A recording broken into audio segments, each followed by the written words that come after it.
Pandey coaching की पाठशाला में आज पुनः आपका स्वागत है। और आज हम इतिहास से संबंधित एक और व्यक्ति के बारे में चर्चा करने आए हैं जिसका नाम है गरिबाल्डी।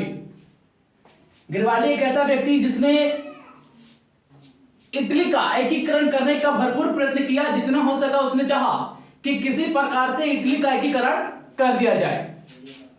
तो आज हम गरिबाल्डी के बारे में पढ़ेंगे, लेकिन सबसे पहले मैं चाहूंगा कि जो भी व्यक्ति हमारे वीडियो को देख रहे हैं हमारे चैनल को जरूर सब्सक्राइब करें और जितना हो सके हमारे वीडियो को शेयर करें। पढ़ रहे गरिबाल्डी के बारे में। कहता है कि गरिबाल्डी पेशे से एक नाविक था।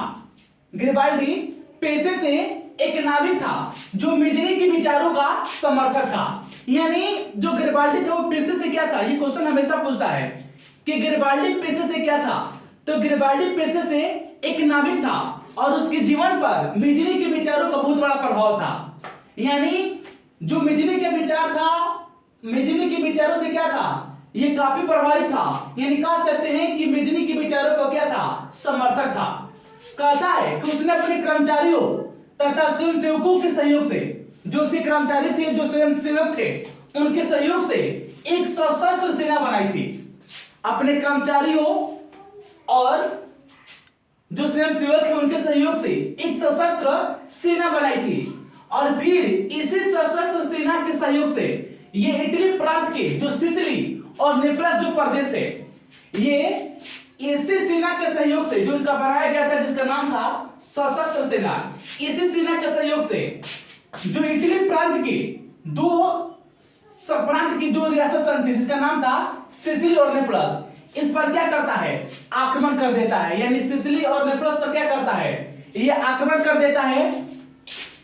और आक्रमण जब करता है, ठीक है ना, जब ये आक्रमण करता है तो सिसिली और नेपल्स पर बुर्बो वंश का क्या था, अधिकार था, ठीक है ना। जो ये सिसिली है, सिसिली और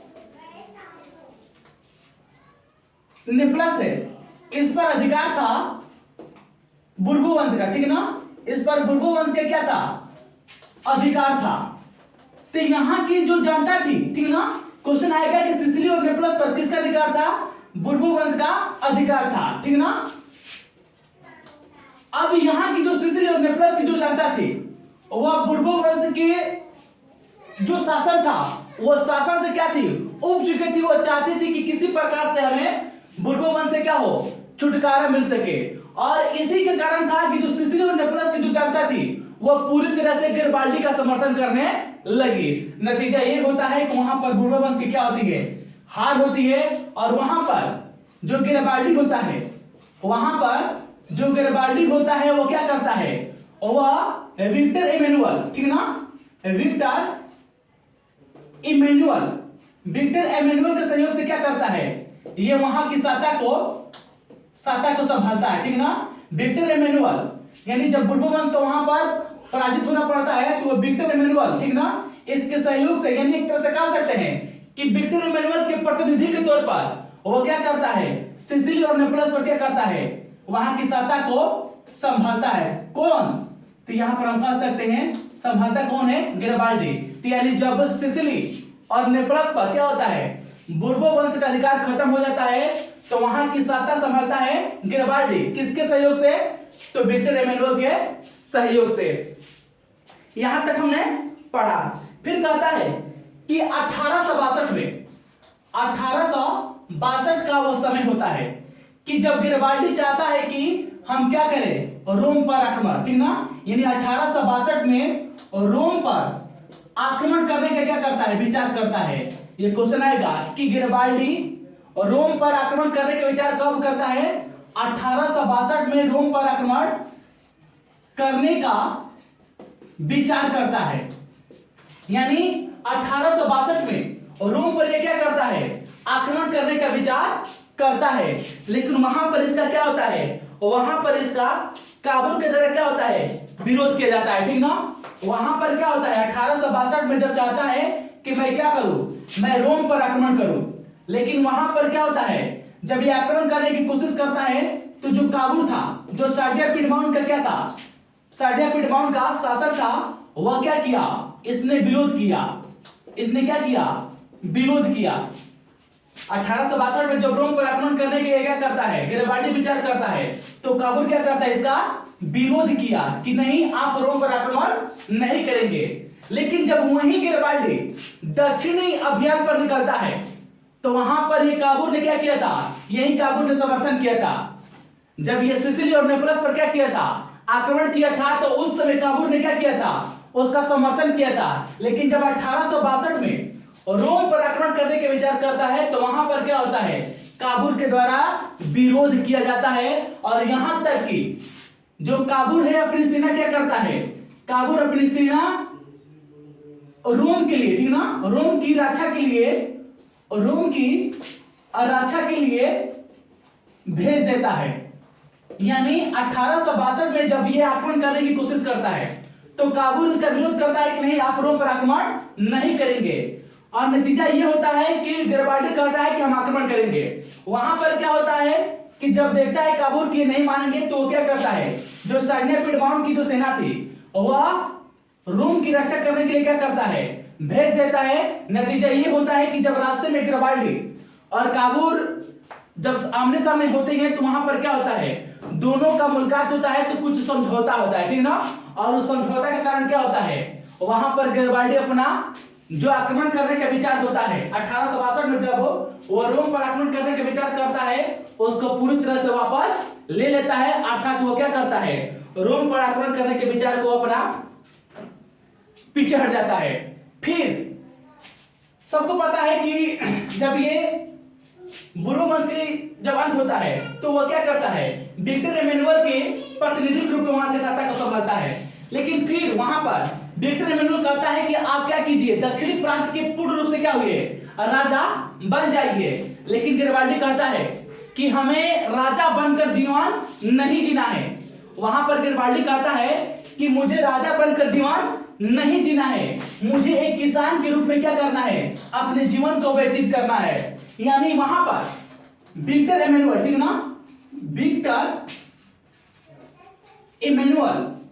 विक्टर एमेनुअल कहता है कि आप क्या कीजिए, विक्टर एमेनुअल कहता है कि आप दक्षिणी प्रांत के राजा बन जाइए। ये क्वेश्चन आएगा। वो कहता है कि आप दक्षिणी प्रांत के राजा बन जाइए। लेकिन वहां पर गैरिबाल्डी कहता है, ठीक है ना, कौन कहता है, गैरिबाल्डी कहता है कि मुझे राजा की तरह जीवन नहीं जीना है, मुझे क्या करना है, मुझे किसान का जीवन व्यतीत करना है, मुझे किसान का जीवन यानी एक तरह से क्या है, जीना है। और वो क्या करता है, जितना भी उसके पास धन संपत्ति था, वह पूर्ण रूप से अपने राष्ट्र यानी देश को क्या करता है, समर्पित कर देता है। और फिर एक साधारण किसान का जीवन क्या करता है, व्यतीत करने लगता है। और इसी प्रकार से जिस प्रकार से उसने इटली के लिए अपने धन दौलत जो भी था, जो पूरा जो अपना समर्पित जो जीवन था, वो एक तरह से निछावर कर दिया। इसका उल्लेख जब भारतीय स्वतंत्रता संग्राम की लड़ाई होती है, तो गैरिबाल्डी के जीवन के बारे में लाला लाजपत राय ने इनकी जीवनी को क्या किया है, लिखा है। यानी जब हमारे देश में आजादी की लड़ाई चल रही थी, उस समय गैरिबाल्डी की जीवनी का चर्चा लाला लाजपत राय ने खुद अपने हाथों से किया है। यानी इसके एक तरह से कह सकते हैं कि उन्होंने गैरिबाल्डी का जीवनी भारतीय स्वतंत्रता आंदोलन के समय लिखा था। फिर यानी उसके बाद ये क्या करता है, उसके बाद 1862 में क्या होता है, 1862 में मेटरनिक का क्या होता है, दुर्भाग्य से देहांत हो जाता है। 1862 में मेटरनिक का देहांत, क्वेश्चन ये भी आ सकता है कि मेटरनिक का देहांत कब हुआ था, 1862 में क्या होता है, यानी एक तरह से दुर्भाग्यपूर्ण से हो जाता है। और वहां पर जो उसका सपना था कि पूरा इटली का क्या कर सके, एकीकरण अपने आंखों से देख सके, ऐसा नहीं होता है। और पुनः इसका जो काम है वो विक्टर एमेनुअल क्या करता है, विक्टर एमेनुअल उसको पूरा करता है। और फिर 1870 और 71 में फ्रांस, और ये क्वेश्चन आता है कि फ्रांस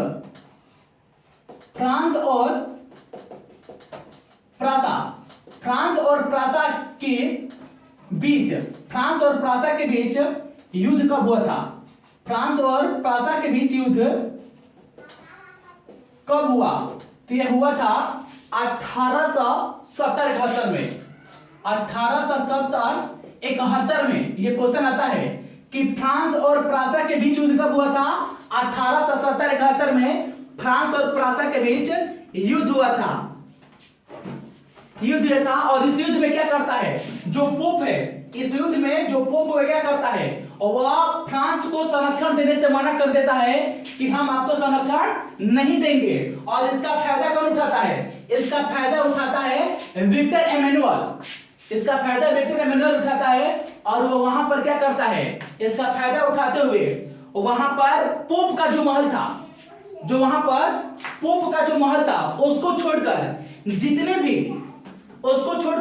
जितने भी जो रोम का या इटली के आसपास का क्षेत्र था उसको इटली में क्या करता है, फायदा देकर मिला लेता है। और जो पोप होते हैं वो अपने आप को वेटिकन सिटी किला में, ठीक ना, एक किला था वेटिकन सिटी किला, उस किला में अपने आप को क्या करते हैं, बंद कर लेते हैं। और अंत में जो विक्टर एमेनुअल है क्या करता है, और रोम को चाहता है कि रोम को क्या करूं, अपना राजधानी बना लूं, रोम को अपना राजधानी बना लूं। लेकिन पोप क्या करता है, विरोध करता है कि आप रोम को अपनी राजधानी नहीं बना सकते हैं। नतीजा ये होता है कि दोनों में लगता है कि युद्ध छूट जाएगा, लेकिन पुनः इसका समाधान निकलता है मुसोलिनी।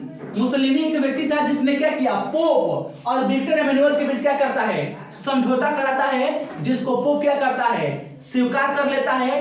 इस प्रकार से हम देखते हैं कि इटली का एकीकरण पूर्ण रूप से 1870-71 में होता है। ये क्वेश्चन आता है कि इटली का एकीकरण पूर्ण रूप से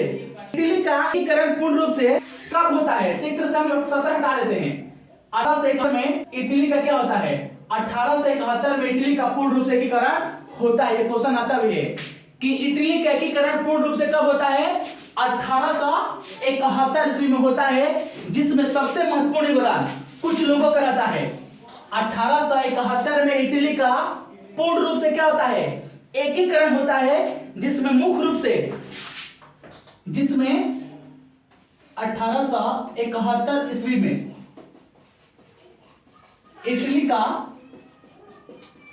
पूर्ण